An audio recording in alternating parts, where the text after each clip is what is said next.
Apa, kaixo, egunon. Gaur erakutsi nahi nizuen, orain dela gutxi lortu dudan Retro Freak izeneko kontsola moduko kontu hau. Hau da bere Emulation Box bat, hau da emulatzaile bat, baina kutxa fisiko batean, kutxa plastikozko kutxa batean. Eta hemen ikusten duzuena da modelo beltza, eta hau ez da baterioikoa gaur egun. Bueno, nahiko zaila da lortzeko hau, 2015an atera zelako. Bai, orduan ja ez da hain arrunta lortzeko, nik berez eBayen lortu nahi nuen, azkenean Amazon Japonian erosi dut, produktu japoniarra delako. Vale? Konpainia da Cyber Gadget, eta konpainia berak beste periferiko batzuk ere atera zituen retro kontsoletarako azken urte hauetan, bai? Baina Japoniakoa da. Eta ze berezitasun dauka kontsola honek, edo Retro Freak honek?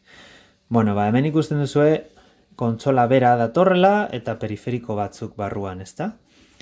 Irekiko dugu kutxa, eta erakutsiko dizkizuet barruan datozen kontu guztiak. Ados? Bueno, eta hortxe duzue. Hemen dauden kontu guztiak dira barruan zetozenak. Kutxa nagusia, edo kontsola bera, kontrolagailu bat, edo aginte bat, argindar adaptagailua, beste adaptagailu mota bat, gero erakutsiko dizuet zertarako balio duen, eta adaptagailu hau agintentzat, kontrolagailuentzat, ezta? Ados. Beraz, ze berezitasun dauka kontsola honek? Ez dakit, nahiko argi ikusten duzuen moduan, kartutxoentzako atakak dauzkala. Ados? Hau da Mega Driverako, hau Super Nintenderako eta Super Famicomerako Japoniako bertsioa. Eta hau da Famicomerako Japoniako Nintendo kontsolaren bertsioa. Hemen aurrekaldean badaukagu beste ataka, beste sarrera oso mehe bat, eta hau da PC Engine edo TurboGraf kontsolaren kartutxoentzat.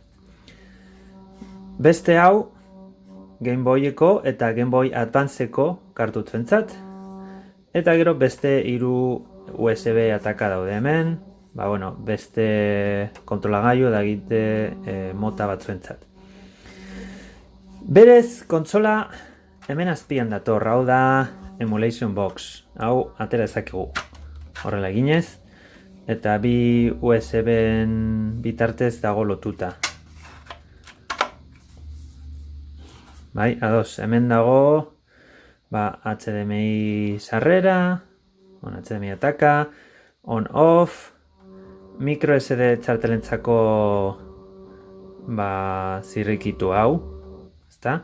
Eta argindar adaptagailua sartzeko hortik. Ados. Nola funtzionatzen du honek? Bi eratara. Badago bi modu. Batetik, kartutxo bat sartzen baduzu, berehala irakurtzen du, eta dagoeneko jokatu dezakezu. Edo, micro SD txartelean sartu dezakezu ROM bat, joko bat, eta jokatu dezakezu modu horretan ere. Piztuko dugu, eta proba bat egingo dugu. Ados? Konektatu dut, piztuko dugu hemen on-off botoia sakatuta, eta orain ja pizten ari da. Berez datorren agintea konektatu dut orain erakusteko, baina ez zait bat ere gustatzen. Nahiko merke sentitzen da eskuetan, ez da oso erosoa. Abantaila badauka, eta hemen option eta home botoi hauek menu nagusia ateratzeko balio dute. Bestela, gero erabiliko dugu beste aginte mota bat, baina momentuz erabiliko dugu proba hau egiteko. Eta dagoeneko piztu da, hor ikusten duzue pantaila nagusia, eta berez kartutxo bat sartuko dugu, proba bat egitearren Super Nintendoko hau, Super Mario World. Hemen erdiko atakan sartuko dugu. Tentuz. Eta listo, badago kargatuta. Hor play sakatzen dugu. Botoia sakatuta. Eta aurrera doa.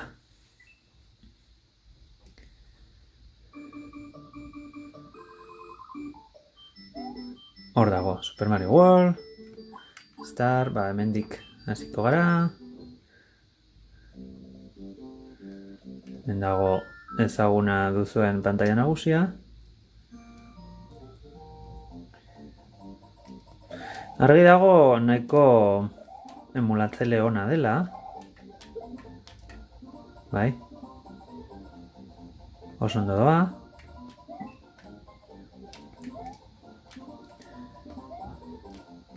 Beraz, probatu dugu.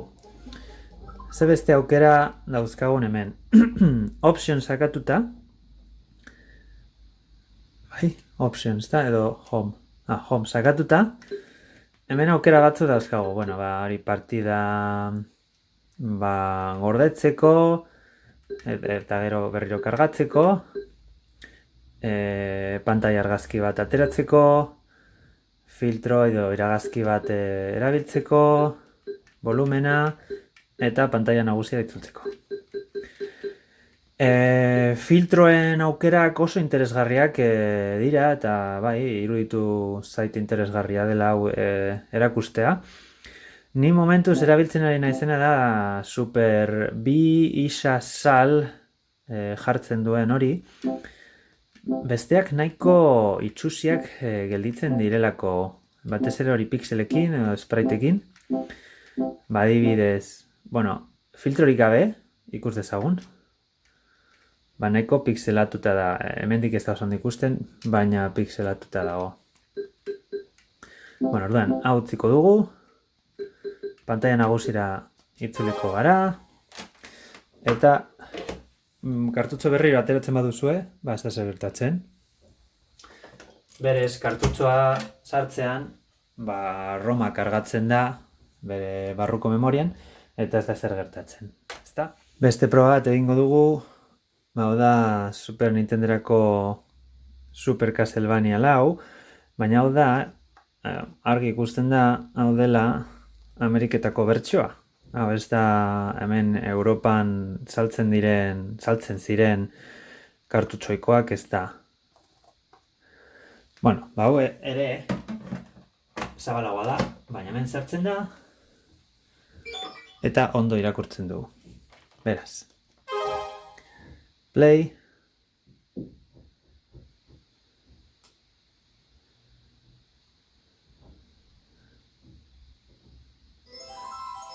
Konami pantalla.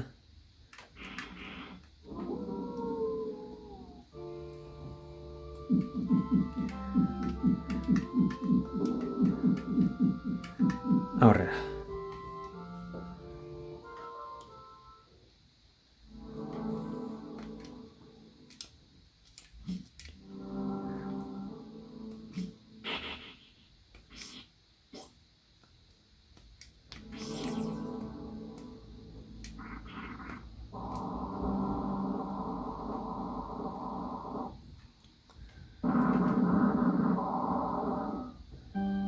Hor utziko dugu. Beste kartutxo mota bat, Sega Mega Driverako Aladdin.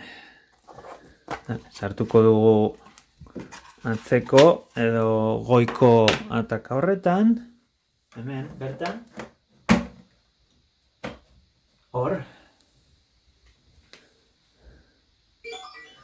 Lehen aldiz sartzen duzunean, galdetzen dizu. Gorde nahi duzu micro SD txartelean? Momentuz, ez, esango diot, baina dagoeneko jokatu dezakegu, gorde gabe. Kontrolagailua ez dago konfiguratuta, hau askotan gertatzen zait, horra goaz, controllers menu horretara, controller to player mapping, eta Genesis Mega Driverako lehenengo jokolariarentzat, botoi bat sakatuta, orain ja Retrofreak standard controller bat jartzen dugu. Izten dugu, eta orain ja play.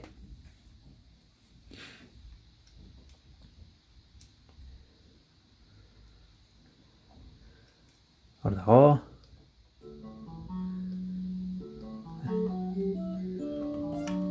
Start. Ados.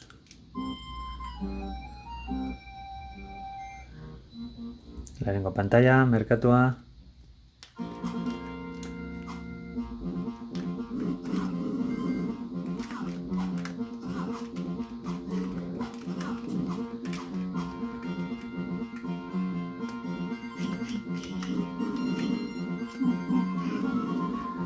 Vale, ikusten duzue. Eta Megadraibeko kartutxoak ere ondo dabiltza. Eta azken proba bat egingo dugu PC Engineerako txartelekin. Hemendik aterako gara, hor home sakatuta, menu honetan, back main menu, hemen gaude, hau ateratzen dut, gordetzen dut, eta egin dezagun froga, PC Engineerako R-Type txartela honekin. HuCard, aurrek aldeko ataka honetan, sarrera honetan, hor dago, play.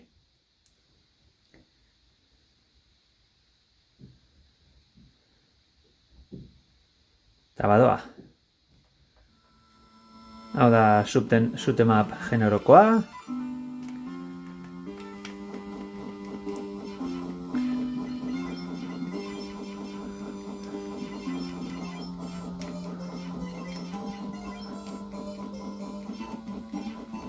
Bueno, oso ondo. Baina posibilitateak ez dira oraindik agortu.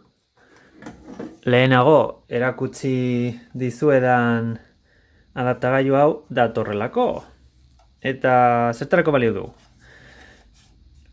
Zenbat sarrera edo zenbat ataka dauzkan honek. Bat ezkerraldean, beste bat eskuinaldean, eta bat goian. Bai, bueno, ez da oso ondo ikusten, baina bai hor dago. Eta hau berez sartzen dugu Megadraibeko ataka honetan, hor. Eta orain beste 3 aukera gehitu zaizkigu kontsola honetan. Berez, orain erakutsiko dizuedana da Sega txartelentzat, hau da Teddy Boy Blues, beste bideo batean erakutsi nizuena. Hau da Europako bertsioa, Teddy Boy. Eta saiatuko gara probatzen, ea ondo doan. Hemendik ezkerretik saltzen da.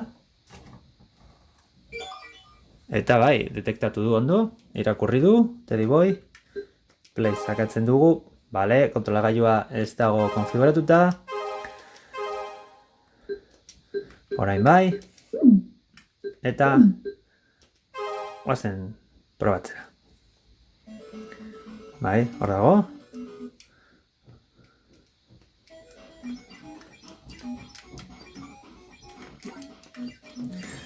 Nire aurreko bideoa ikusi bazenuten, orain ikusiko duzue, musika desberdina dela, hau Europako bertsioa delako. Japoniakoa beste doinu bat zeukan. Bai, hau askoz animatuagoa da, baina jokoa berbera da, funtzionamendu berbera dauka, eta pertsonai berberak eta guzti. Ados. Beste proba bat. Hemendik aterako gara. Hau kenduko dugu hemendik.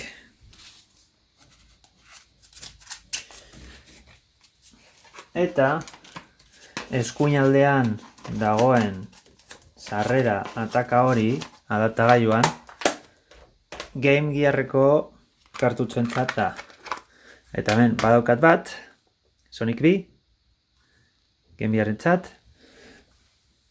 Sartuko dugu eskuinaldean. Ez du ondo irakurri. Hau batzutan gertatzen da, adaptagailu hauek ez dira oso finak. Ea ba, orain bai.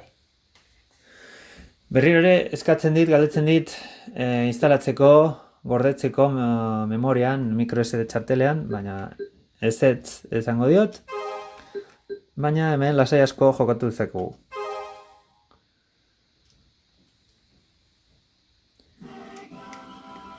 Bueno, soinu ikaragarri txarra zeukan.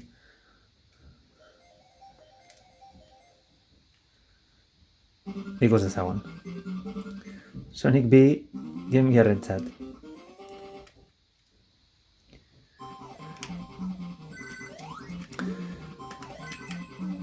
Game Gearrentzako joko bat pantalla handi batean. Hau bada arraroa.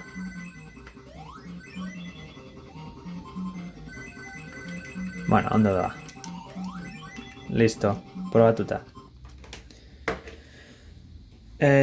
Bai, aterako gara hemendik. Hau, kenduko dut.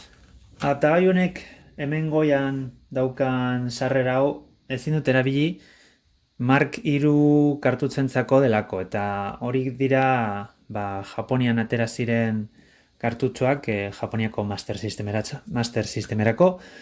Eta nik ez daukat olakorik. Baina, badaukat Europako Master Systemerako kartutxoak, adibidez hau Sonic Chaos, hemen barruan dator, baina hemen ez da sartzen, hau asko zabalagoa da, ezta? Baina kontsola honek onartzen du Power Base Adapter edo Master System Converter B adibidez, jatorriz Mega Drive-entzat, baina hemen ere sartu dezakegu eta orain Master Systemeko kartutxoak irakurtzen ditu. Adibidez, hau. Bueno, berriro ere ez du ondo irakurri, baina saiatuko gara berriro. Ea ba orain. Orain bai. Bueno, jokatuko dugu apur bat. Ikus dezazuen zelan dabilen. Sonic Chaos.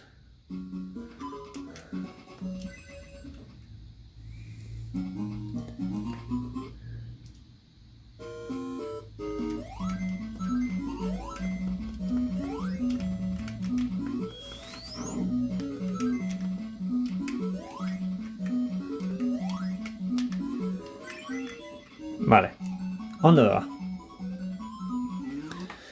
Azken proba bat egin nahi nuen.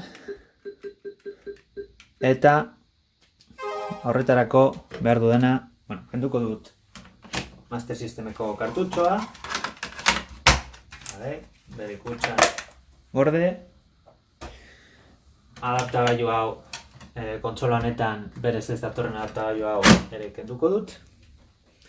Eta lehenago erakutsi dizuedan kutxa horretan ez zetorren beste adaptagailu bat erosi behar izan dut. Hau da, hau ere Retro Freak markakoa da. Eta hau da, Nintendo NES klasikoko kartutxoentzat. Hemen sartzen da. Ze kontua da, ataka hori Famicomerako dela. Bai? A ver, joder, ze estu dagoen. Eta berez, honek ez du kontakturik egiten, ataka horretan. Vale? Hau, sartu behar dugu. Eta ala eta guztiz ere, ez dabil hain ondo, orduan, esango nuke honek ez duela merezi. Bai? Super Mario B sartuko dugu, proba bat egitearen. Eta ikusten duzuen bezala ez du irakurtzen. Ez dakit nola egin, orain bai. Baina ez du ondo irakurri. Orduan nahiko gatazkatsua da NES kartutxoak erabiltzeko. Orain? Orain bai. Orain ondo irakurri du. Kostatu zaio. Ikusi duzuenez.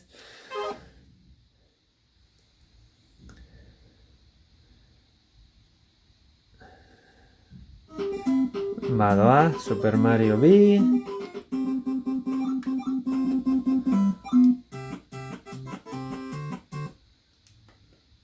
Lehenengo pantalla.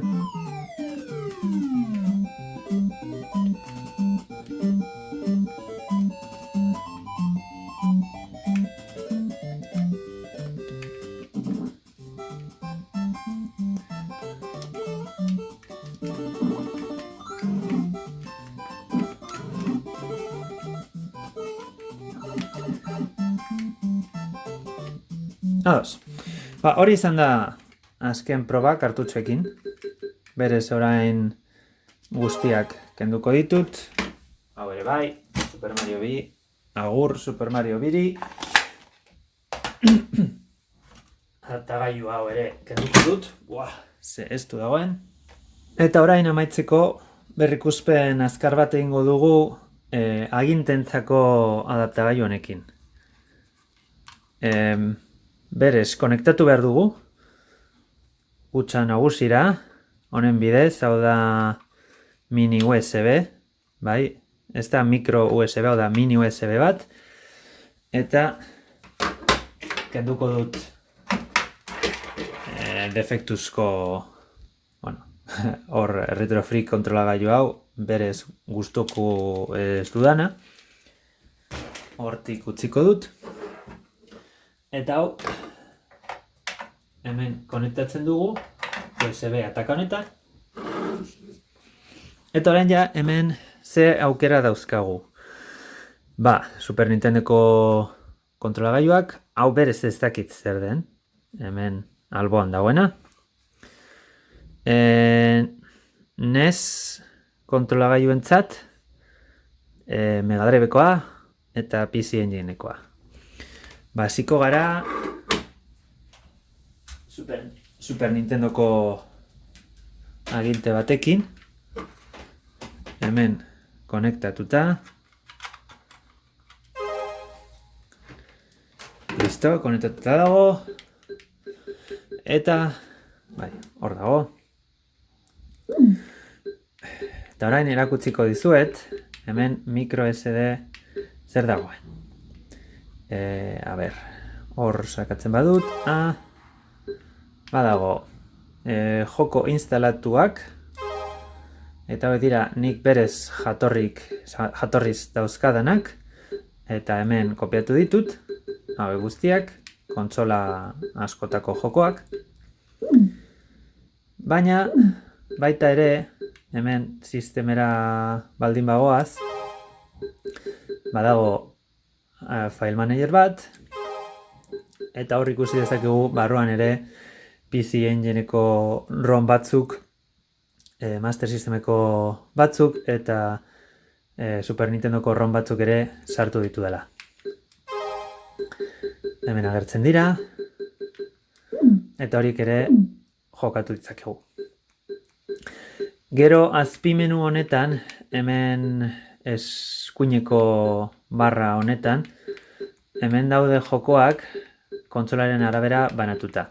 Adibidez, FC jartzen duen horretan, hori da Nintendo NES Famicom, SFC Super Famicom, PCE PC Engine, MD Mega Drive, GBA Game Boy Advance, GB Game Boy, eta beste kutsatxo bat, Game Gear, Master Systementzat, eta Mark III Japoniarrarentzat. Adibidez, hau Super Nintendoko agintea denez, saiatu gaitezke jokatzen Super Nintendoko beste joko bat, adibidez, hemen, Final Fight B, esaterako. Ez dut, aginte berri hau konektatu dut, baina ez dut konfiguratu kontsola honetarako. Orduan, berriro ere, joan behar dugu controllers menu honetara, controller mapping, eta hor, player 1, orain jartzen du SNES controller bat. Orain ja arazorik gabe, abiatu dezakegu.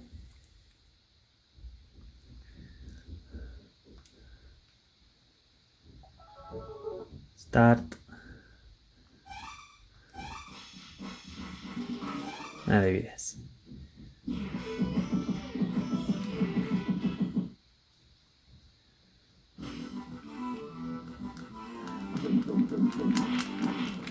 Bueno, eta hor, arazorik gabe, jatorrizko kontrolagailuekin, jatorrizko aginteekin ere jokatu ditzakegu gure aspaldiko jokoak kontsola honi esker.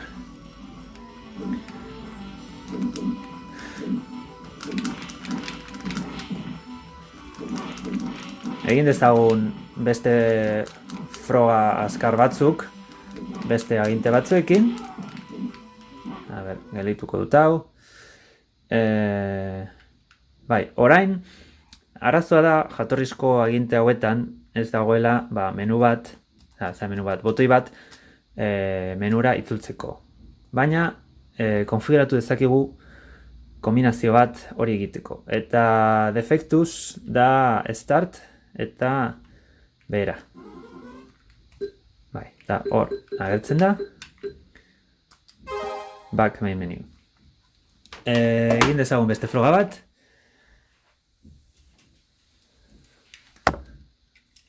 Mega Driveko aginte 3 botoiko aginte klasiko honekin. Hemen konektatu dezakegu, hor dago. Eta orain Mega Drivera goaz. Eta hor bidez. Konfiguratu behar dugu berriro ere agintea. Automatikoki detektatu du hau dela 3 botoiko Genesis edo Mega Driveko agintea. Hori ez dugu konfiguratu behar, botoiak ez ditugu konfiguratu behar.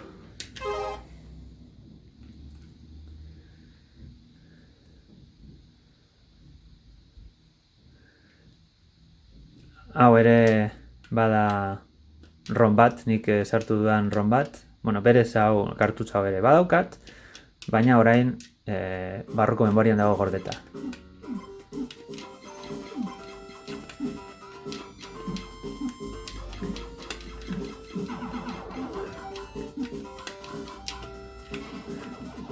Ea ba.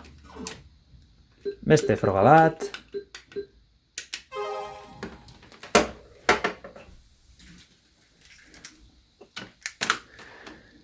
NES aginte klasikoa. Jende askorentzat inoiz egon den onenetariko bat, batez ere krutzeta, esaten dutenez.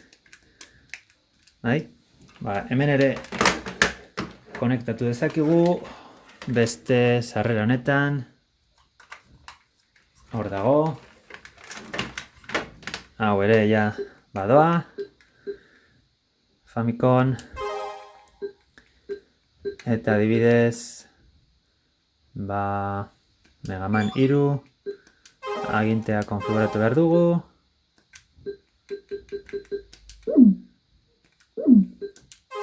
play.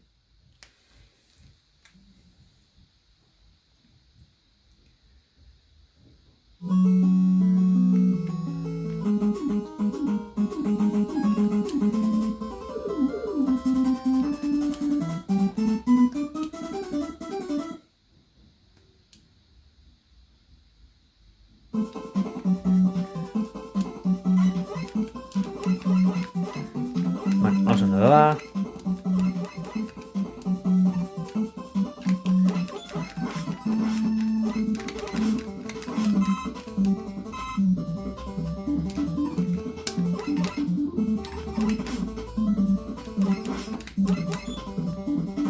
Ea ba. Azken proba. Zein da gelditzen zaiguna? NEC konpainiaren PC Engineerako aginte berezi hau. Ez da baterioikoa guretzat, baina bueno, bat lortu nuen. Eta bitxe iruditzen zait, nahiko erosoa, benetan, kurutzeta ondo dago, botoiak ere bai, turboa gaitzeko automatiko egiten da hemen. 2 botoi baino ez dauzka, baina ondo doaz. Berez kablea nahiko berezia da, ezta? Eta hemen sartzeko daukan zera hori. Baina, piztu da.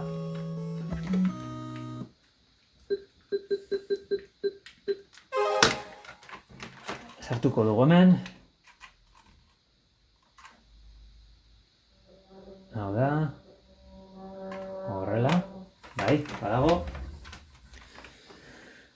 Eta PC Engine joko bat.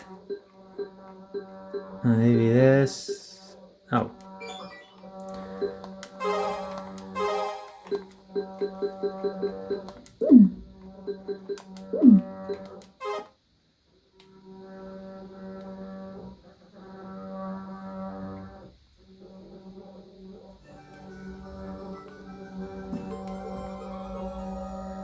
Medical Chase. Aurrera.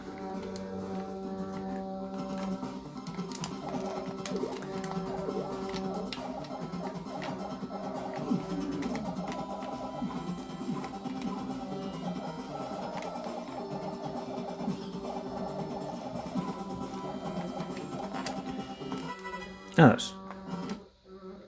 Irten gaitezen hemendik. Vale, eta zer esan nahi nuen amaitzeko? Hau deskonektatuko dut hemen. Eta beraz, ja, amaitzeko, esan nahi nizuena zen, oso ondo dagoela jatorrizko aginteak erabiltzeko aukera, baina praktikontasunetik ni azken aldian erabiltzen ibili naizena izan da Retrobit markako aginte hau. Sega agintea da, baina Retrobit markak egiten du. Eta wireless da. Ados, badauka hor USB atakan sartzeko hartzaile hau. Hor sartzen dugu. Start sakatuta konektatzen da. Eta badago, eta askoz praktikoa da. Egin dezagun froga bat.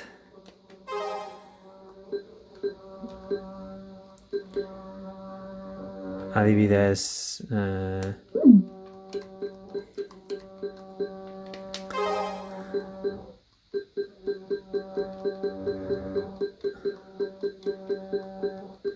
Master Systemeko joko batekin, Wonder Boy.